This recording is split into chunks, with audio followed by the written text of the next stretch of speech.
ప్రజలా దేవుని నామానికి మహిమ కలుగును గాక. ప్రియ దేవుని బిడ్డలారా, ఈరోజు క్రమక్రమంగా మనము ఆది కాండం ఇంకా ఆదామవ్వలను ఇంకా పట్టుకొని వాళ్ళ సంతానము, అలాగనే కయ్యాను సంతానము, అలాగనే మరలా ఆదాము పుట్టిన సంతానము మనము చూసాము. మనము వివరించుకొని వస్తున్నాము.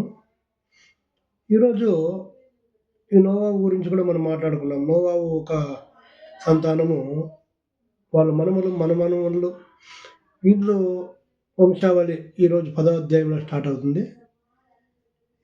ఇప్పుడు నోవాహు యొక్క వంశావళిలో ఎవరెవరు వచ్చారు, వాళ్ళు వచ్చిన వారిలో మెయిన్ క్యాండిడేట్ మనకు నిమ్రోదు గురించి ఈరోజు మాట్లాడుకుందాం మనం. ఈ నోవాహుకు పుట్టిన ముగ్గురు కుమారుల్లో ఇంకా వచ్చేవాడే ఈ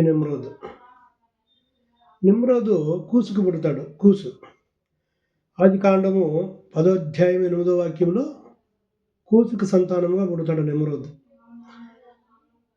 8, 9 మనం చూసినట్టయితే కూసు సంతానం. ఆది కాండం 10వ అధ్యాయము 1, 2 వచనాల్లో నోవాహు కుమారుల ఒక వంశావళి అని స్టార్ట్ అవుతుంది. దాంట్లో కూసుకు పుట్టేవాడే ఈ నిమ్రోదు. వాళ్ళు మనముడు నోవాహుకు మనముడవుతాడు. కూసు ప్రియ దేవుని బిడ్డారా, నిమ్రోదుని కన్నప్పుడు నిమ్రోదు ఆయన మంచి బలవంతుడు, బలశాలి. ఆయన దేవునితో ఆయన మంచి వేటగాడును. పోరాడితే ఏదందులో పోరాడినా కూడా విజయం సాధించే వ్యక్తిగా, భూ సంబంధమైన విజయాలు, మంచి పేరు కీర్తులు పొందిన వ్యక్తి ఆయన. అదే ఆది కాండం 10వ అధ్యాయం 12వ వాక్యంలో పట్టణాలను కూడా కడతాడు. పెద్ద పెద్ద పట్టణాలు, పేర్లు ఉన్న పట్టణాలు. ఆ పట్టణాలు బహుగా పెద్ద భవనాలు. అంటే ఆ భవనాలు ఇప్పటికీ ఆయన నిర్మాణం ఎలా ఉండాలంటే చూసే ప్రతి ఒక్కటి కూడా హైట్, ఎత్తైన ప్రాంతాలను కట్టేకి ఆయన పూనుకుండేవాడు. ఆయన ప్రియ దేవుని బిడ్డలారా, దేవుడు ఏమనుకున్నాడంటే ఆది కాండం 11వ అధ్యాయం ప్రారంభం ఇంకా నరులు విస్తరించినప్పుడు వారు భాష ఒకటే ఉంది. వారందరూ కూడా జనసంఖ్య ఎక్కువగా ఉన్నారు. వాళ్ళు ఒక ప్లాన్ చేసినారు. సీనార్ ఒక ప్రదేశంకి వచ్చి ఆ సీనార్ అనే ప్రదేశంలో ఈ 4వ అధ్యాయంలో వాళ్ళు మనం ఎక్కడా చెదిరిపోకుండా ఆకాశానికి అంటేట్టు గోపురం కడదాము అని వాళ్ళు నిర్ధారం తీసుకున్నారు. ప్రియ దేవుని బిడ్డలారా, ఆకాశమునికి అంటేట్టు గోపురము కట్టి మనం పేరు సంపాదించుకుందామని. ఈ భూలోకంలో ప్రతి ఒక్క మనిషి కూడా పేరు కొరకు ఆకలాడుతూ ఉంటారు. ఎక్కడైనా సంఘంలో, సమాజంలో మాకు ఒక పేరు కావాలి, ఏదో ఒక బిరుదు మనకు కావాలి అనే ఒక ఆశ ప్రతి ఒక్కరికి ఉంటుంది. కానీ ప్రియ దేవుని బిడ్డలారా, దేవునికి వ్యతిరేకమైన కార్యాలు ఎవరు కూడా చేయకూడదు. ఆ పేరు సంపాదించుకున్నట్టు చాలా మంచిది. దేవుడు కూడా మీరు ఫలించి అభివృద్ధి చెంది ఇత్తరించి భూమిని నింపమని చెప్పాడు. కానీ ఈయన భూమి అంతటి చెదిరిపోకుండా 4వ అధ్యాయము 11:4లో భూమి అంతటి చెదిరిపోకుండా, శ్రమ పడుకోకుండా ఒకే ప్లేస్లోనే బాబేలు గోపురాన్ని కట్టాలని ఒక ప్రయత్నం చేసినాడు ఆయన. బాబేలు గోపురం అక్కడ నరులు నిర్మిస్తున్న 5, 6 చూసినప్పుడు వాళ్ళ నిర్మాణం చూడడానికి దేవుడైన యెహోవాయే వచ్చాడు. రండి, వీరి భాష ఒకటే, వీరందరూ కూడా ఒకటే, వీరు అనుకున్నది ఏదైనా చేస్తారు, నరులు చేస్తున్న పనిని చూద్దాం రండి అని వచ్చి చూసినప్పుడు వాళ్ళ నిర్మాణాన్ని దేవుడు అక్కడ నిలిచిపోవాలంటే ఏం చేయాలని భాషలను తారుమారు చేస్తారు. అది బాబేలు గోపురం అనగా భాషలు తారుమారు. ఈరోజు ప్రపంచ దేశాలలో ఉంటున్న ప్రతి భాష కూడాను ఆ బాబేలు గోపురం కాడే చెదిరిపోయినాయి. ఇప్పుడు మనం మాట్లాడుతున్న తెలుగు, కన్నడ, హిందీ, ఇంగ్లీషు, ప్రతి ఒక్కటి మనకి తమిళ, మలయాళము, మనం ఏ భాష ఈ ప్రపంచంలో భాషలన్నీ కూడా ఈ బాబేలు గోపురం కాడే జనాలకి చెదిరిపోయి వాళ్ళు భాషలు తారుమారు చేసిందే దేవుడు. ఆ భాషలను ఒకరికొకరికి అర్థం కాక ఆ బాబేలు గోపురాన్ని నిర్మాణాన్ని నిలిపి అందరూ కూడా నలదిశలా చెదిరిపోతారు. ఈ భూప్రపంచం అంతా చెదిరిపోతారు. అప్పటి ఇంకనే ఈ భూమి ప్రతి ఒక్కరు కూడా ఒక పక్కకు ఒకరు వచ్చి పట్టణాలను కట్టుకొని ఈరోజు మనమందరూ కూడా ఇక్కడ ఉంటున్నామంటే ఆ రోజు మన పితరులు ఇక్కడ వచ్చిన వారే. మనము ఎంత మాత్రం కూడా సందేశం లేదు. ఎందుకంటే ఆదికాండము 11 అధ్యాయము 1 ఇంకా మనం చూస్తే ప్రియ దేవుని బిడ్డలారా, అక్కడ జరిగిన సన్నివేశాలను చూసినప్పుడు నిజంగానే భాషలను దేవుడే తారుమారు చేశాడు. ఒక భాష ఉంటే మనుషులు ఎవరు కూడా వినరు. కరెక్ట్గా ఒకరి మాట ఒకటి అర్థం చేసుకొని వాళ్ళు చేసే పని ఏదైనా కూడాను సక్రమంగా పని జరుగుతుంది. ఎందుకంటే ఏది చెప్తే అది చేస్తారు వాళ్ళు.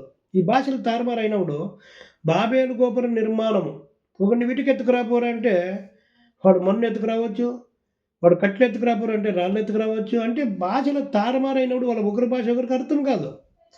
అర్థం కాకున్నప్పుడు ఆ పని నిర్మాణం నిలిచిపోయింది. వాళ్ళు నల్లజేసిన చెదిరిపోయినారు. ప్రియ దేవుని బిడ్డలు, దేవుని ఉద్దేశం ఏమంటే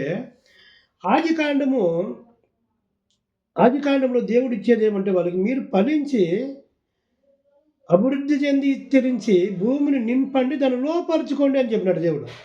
కానీ ఈ 4లో ఆదికాండం 11 అధ్యాయం 4వ అధ్యాయంలో 4వ వచనంలో ఏమంటున్నాడంటే వీళ్ళు ఏమనుకుంటున్నారంటే ఆకాశం అంటే అట్టుగా ఒక గోపురం కడదాము, భూమి నలచితిలో మనం చెదిరిపోయేదొద్దు, ఇక్కడే మనము నివాసం ఉందాము, ఎక్కడ పోయేదొద్దని ఒక నిర్ధారం తీసుకున్నాడు.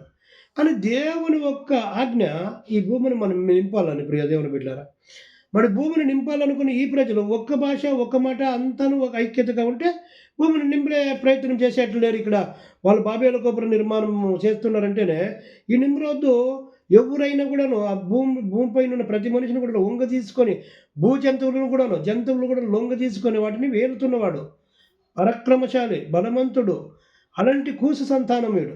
ఈ నిమ్రోదు ప్రియ దేవుని బిడ్డలారా బాబేలు గోపురం కట్టినప్పుడు ఆ కట్టాలని ఆ ప్రయత్నమును ఆపడానికి దేవుడే వచ్చినాడు. తండ్రి, కుమార, పరిశుద్ధాత్మ రండి నరులు నిర్మించి ఆదాము సంతానం నిర్మించి పట్టణము ఎలా ఉన్నది చూద్దాం రండి అని వారు కిందకు వచ్చి చూసినప్పుడు వీరు ఐక్యతగా కట్టుతున్న కట్టడాన్ని చూసి నరులు వీరు చేస్తున్న పని వీరు నిర్మాణం చేసిండేవో వీరు ముగించే వరకు కూడా విడిచిపెట్టరు అని దేవుడు వీళ్ళ భాషలు తారుమారు చేస్తాడు. ప్రియ దేవుని బిడ్డారా, ఈరోజు దేవుడు మనం బాగుండాలని ఒకచోటు ఉండి ప్రయాణ కుటుంబాల్లో కలిసి ఉమ్మడి కుటుంబం అంటారు, కానీ ఉమ్మడి కుటుంబంలో శాంతి సమాధానాలు ఉండు. ప్రియ దేవుని బిడ్డరా, మనసులో ఒకటి పెట్టుకొని బయటకు ఒకటి మాట్లాడే ఉద్దేశాలు ఉంటాయి.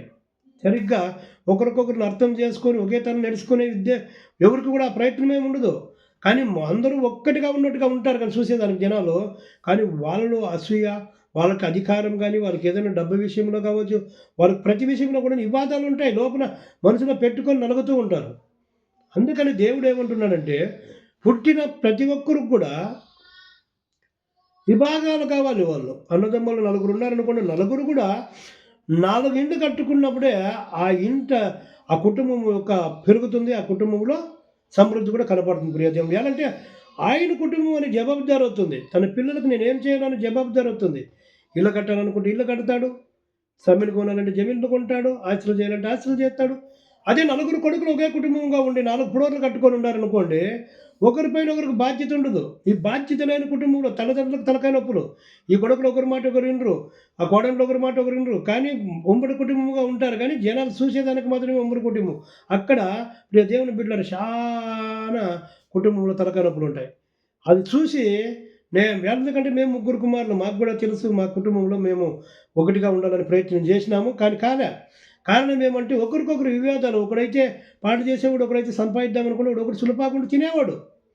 అంటే ఇలా ఒక్కొక్కరు ఒక్కొక్క కిందగా ఉన్నప్పుడు కుటుంబము దేవుడు అనుకున్న ఒక రీతిగా పెరగదు.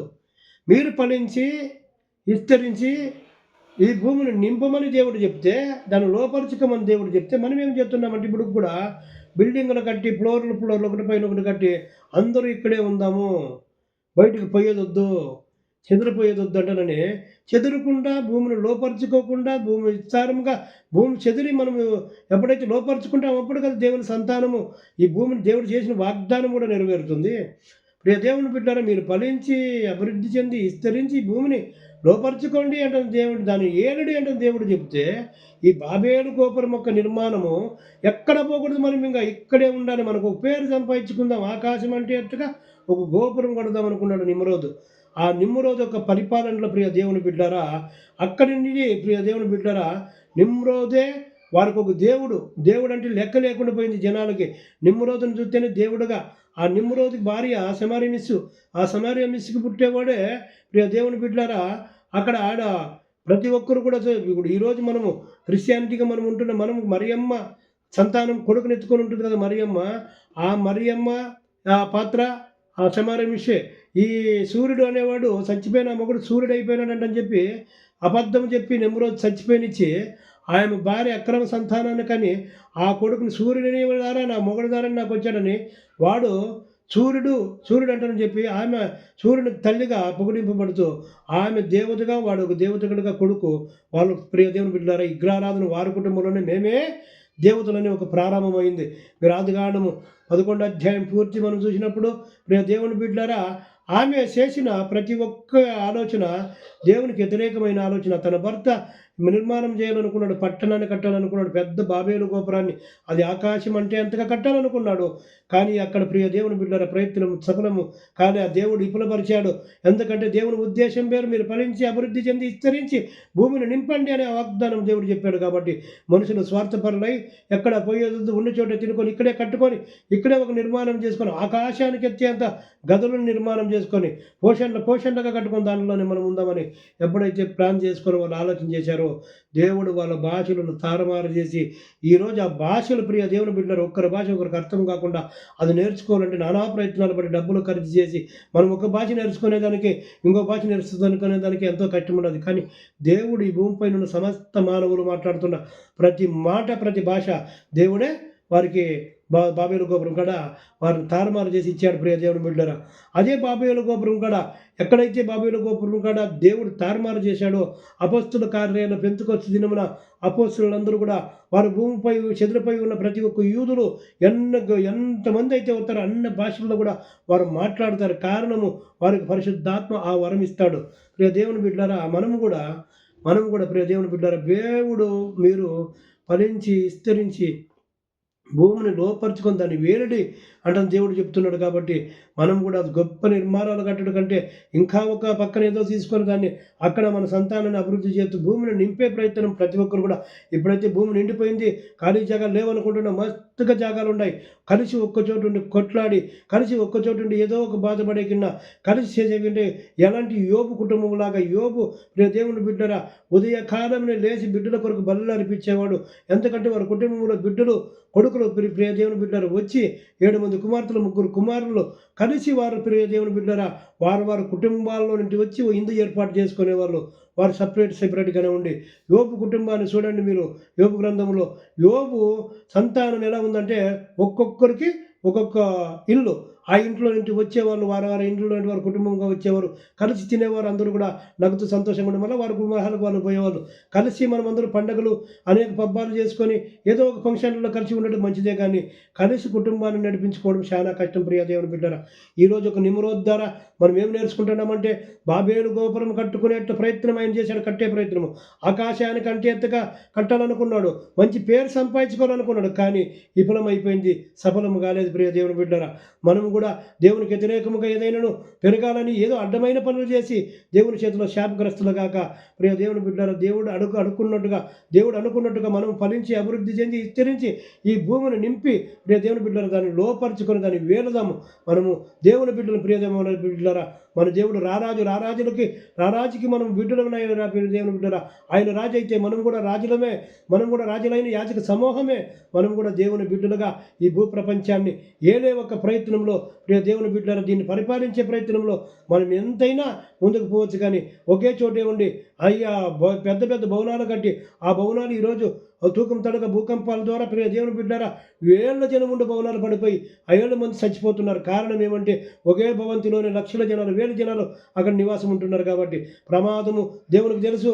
మనుషులు నిర్వాసించడానికి సన్నగా ఒక బిల్డింగ్లో కట్టుకొని ఆ బిల్డింగ్లో ఒక్కొక్క కుటుంబంగా ఉన్నప్పుడు ప్రియ దేవుని బిడ్డలారా శాంతి సమాధానం చెక్కుతుంది. దేవుడు ప్రియ దేవుని బిడ్డలారా ఈ నిమ్రోద్ ఒక ఆత్మ ఎవరిలో ఉందో వారందరూ కూడా మేము అందరికంటే పైకి ఉండాలి, పైన ఉండాలని ఒక ఆలోచనతో జనాలను దూరం చేసుకుంటూ అంటారు.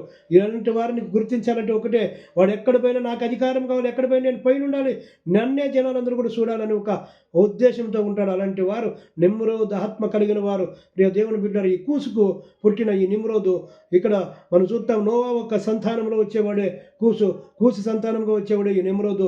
ఈ నెమ్రోదే పెద్ద గోపురాన్ని కట్టాలనుకొని విపులమైపోయి దేవుని శపింపబడి ఆయన ప్రియ దేవుని బిడ్డారా, దేవుడు అంటే ఏమో ఎరుగకు పెరిగిన ఆ కుటుంబం గురించి ప్రియ దేవుని బిడ్డారా ఈరోజు మనం చూస్తున్నాం. ప్రియ దేవుని బిడ్డారు అనేక మంది దేవుని నమ్మి కూడా అనేక మంది ప్రియ దేవుని బిడ్డారు వాళ్ళ ఉద్దేశాలు, వాళ్ళ పనులు, వారు ఏమో బతకాలనుకొని ఏదో చేసుకొని దేవునికి వ్యతిరేకమైన కార్యాలు చేస్తూ దేవునితో శాపగ్రస్తులు అవుతున్నారు.